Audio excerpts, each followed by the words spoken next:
they just keep doing it with great final minutes and crazy shots late in games. Tony East here in Gainbridge Fieldhouse for Locked On Pacers and Forbes, where the Pacers just beat the Mavs in a game that was crazy and quite frankly should not have required the ending it did for the Pacers to get a win. Technically, the place to start is, in fact, the end of this game, the final minute, the final 6 minutes, whatever stretch you would like to define as important for the Pacers.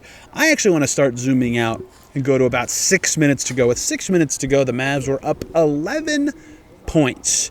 And one Bennedict Mathurin for the Pacers had 7 points himself. I thought at that point, being in the building, seeing how the game had flowed to that point, that the Mavs were going to win. Dallas had been playing much better for the second half. Pacers defense was crummy after halftime. Felt like the Mavs were going to win. They had all the momentum. And then Ben Mathurin just starts to dominate this game. He hits a reverse layup on the very next possession. Aaron Nesmith with 2 huge threes. That forces a Mavs timeout. Not long after all that, it was a 4-point game. That stretch was huge. The next Pacers baskets, Ben Mathurin layup to cut it to 2. Ben Mathurin finger roll. Ben Mathurin turnaround bank shot. 2 Ben Mathurin free throws. And then 2 more Ben Mathurin free throws. As you can see, from the Aaron Nesmith second three with 4:48 to go, no one else on the Pacers scored besides Ben Mathurin until the 1:28 mark. He was cooking. Credit the Pacers. They did a great job. They spread out, and they really allowed situation to exist where Ben Mathurin had space to isolate. They did not have any big on the floor, and Miles Turner is good and can spread the floor. He was not having a good game. So out there late was Obi Toppin, Andrew Nembhard, Pascal Siakam, Ben Mathurin. You know, a group that has enough shooting, spacing, ball handling to really put pressure. Oh, and Ben Shepherd. You know, all that group to put pressure on the defense, and it really worked, right? It really forced the Mavs to spread out. They could not help to stop Mathurin. Now, unfortunately for the Pacers, they couldn't get the stops for all that to matter, right? After Nembhard hits a layup to stop Mathurin's scoring streak, they were still down 4 with about 1:28 to go. And then Siakam fouls Max Christie on a 3. It felt like the Pacers were sunk. Even after that stretch, they were still down 7 with 60 seconds to go. No matter. That stretch from Mathurin in their final 6 minutes was a defining moment of the game to me. His fourth quarter play was awesome. He really did exactly what peak Ben Mathurin shows he can do, be an impossibly hard to stop isolation player. He was awesome. In the final minute, the Pacers had to do everything right still, because after that Siakam foul, they were still down 7 with 60 seconds on the clock to go in this game. The win probability in that moment, very low. Ben Mathurin draws a foul on Dinwiddie. He hits 2 free throws. This is where the Pacers really upped their perfect final minute of play. They press. They trap. Jaden Hardy catches the ball really far from the rim, gets trapped by 2 Mavs. Ben Shepherd gets a steal, ball ping-pongs around, and Shepherd hits a layup to cut it to 3. Big moment. Boneheaded foul on the next Pacers defensive play, but P.J. Washington actually splits the pair. So stopping the clock quickly, which would have been a stupid move had the Mavs gotten 2 points out of it, ends up working out. Pacers now down 4. They come down on the other end. You guessed it. Ben Mathurin draws a foul once again. He hits both free throws, and it's a 2-point game. So they made up 5 of that 7-point deficit in about 24 seconds with good free throw shooting for Mathurin and a great defensive trap really far from the basket. But they're still down 2. They're still down by 2. They do a good job fouling P.J. Washington, who, once again, splits the free throws. So far, things that have gone in the Pacers' favor in the final minute of this game. Jaden Hardy turnover after being trapped by the Pacers, to their credit. P.J. Washington missed a free throw, and then P.J. Washington missed another free throw. So now the Mavs lead is 3. That's possible. You can come back from 3 down in the final 30 seconds. Pacers come down. Andrew Nembhard gets fouled pretty quickly in a possession.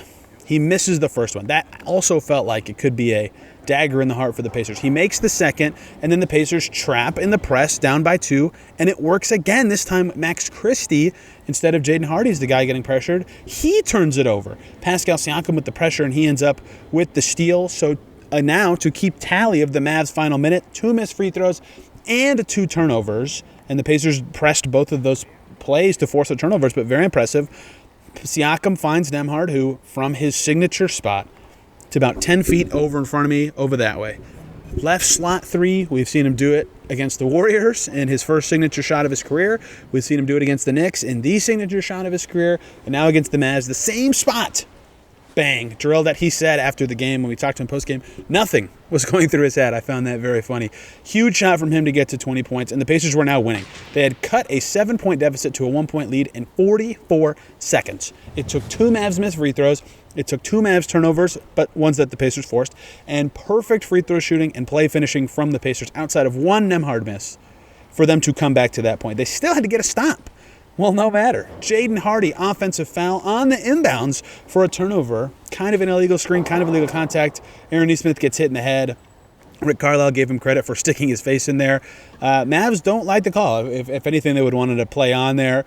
But they have to foul. They foul Nembhard, who makes up for his earlier miss by making both. Pacers now up 3 with 13 seconds to go. They can intentionally foul to keep their lead. And the Mavs miss another free throw, this time via Jaden Hardy, which meant they had no chance to come back. Nesmith makes both, and the Pacers end up winning by 4, 135 to 131. Which means, if you're good at math, the final 60 seconds, the Pacers scored 14 points. And gave up just 3. Magnificent final minute from the Pacers, who got 3 Dallas turnovers and 3 Dallas missed free throws to seal the game and get this one done. Excellent Ben Mathurin play in the fourth quarter, especially on offense, and a huge shot from Andrew Nembhard. And that all sounds great. That's a fun story to tell. Pacers win by 4. And the Pacers were quite good in the first half of this game, too. Their lead in the second quarter got, I believe, as high as 15, maybe 16. They were up 15 very early in the second half. Should have been a comfortable win. The Mavs were then up 11 with 6 minutes to go, as I said earlier. So the story of this game, and something that was mentioned by many, besides the stuff I already said, the story of this game that many Pacers mentioned, they should not have been in the position to need that perfect final minute and that play late, right? Their defense was awful in the second half of this game. The Mavs scored 74 points in the second half of this game. They, like the Ben Mathurin offensive success, spread it out and ISO'd. And they have a lot of size, and it worked, right? P.J. Washington was cooking, getting through him whenever he wanted. He had 26 points, was drawing fouls on Pascal Siakam left and right. Kai Jones was bullying everybody. He was 8 for 9 with 18 points and 11 rebounds.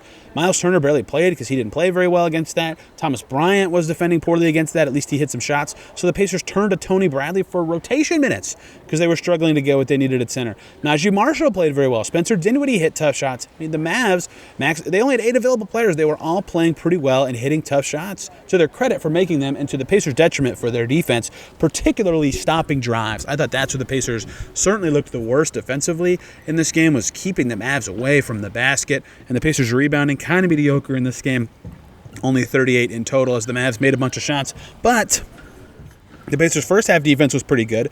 Turner's defense went from great to not so great very quickly in this game. I thought he was pretty good in the first half and not so good in the second half. Their three-point shooting was good all night. They hit 16 out of 35, and their clutch play was basically perfect.